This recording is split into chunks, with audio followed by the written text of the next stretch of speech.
Hey everyone, how are you all? I hope all of you are doing great. So in this video, we are going to see a half yearly sample paper for class 7th new NCERT of Science Curiosity.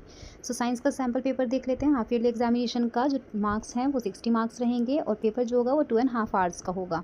Okay, इसमें 34 questions दिए गए हैं जो 4 sections में divide हैं, A, B, C and D। सभी questions compulsory हैं और सभी क्वेश्चन के आगे उनके मार्क्स इंडिकेट किए हुए हैं और हमें डायग्राम्स भी बनाने हैं। जहाँ पर क्वेश्चन में बोला हुआ है वहाँ पर हमें डायग्राम्स बनाने पड़ेंगे। Okay, so tips and tricks वही चीज़ें हैं जो मैंने आपको पहले बताई थी। आपको पेपर देख के सबसे पहले पैनिक नहीं होना है, किसी भी क्वेश्चन को देख के ओवरथॉट नहीं करना है कि आता है या नहीं आता है, इतना आता है। ओके, जो सबसे अच्छे से आता है उससे क्वेश्चन पेपर लिखना स्टार्ट करना है, स्टार्ट विद द बेस्ट। और टाइम मैनेजमेंट सबसे बड़ी चीज़ है, आपको टाइम मैनेजमेंट का ध्यान रखना है।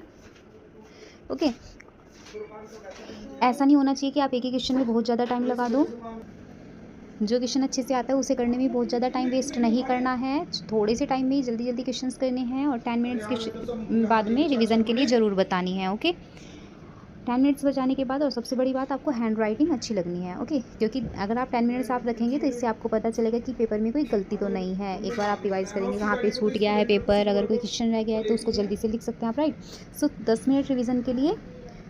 ओके, और ये सब कैसे पॉसिबल होगा? जब आप टाइम मैनेजमेंट करेंगे। टाइम मैनेजमेंट से ही आप ये सब कर पाएंगे। ऐसा नहीं होना चाहिए कि जो क्वेश्चन ज़्यादा आता है उसमें बहुत ज़्यादा टाइम दे दें। ओके, तो चलिए, please keep this point in your mind. अब आप पेपर करेंगे तो ये चीज़ें दिमाग में ज़रूर रखना है। ओके, तो चलिए अब हम सैम्पल पेपर देख लेते हैं किस तरीके से होगा। तो यहाँ पे सैम्पल पेपर दिया हुआ है क्वेश्चन नंबर 1 से 15 तक। क्वेश्चन 1 से लेकर 15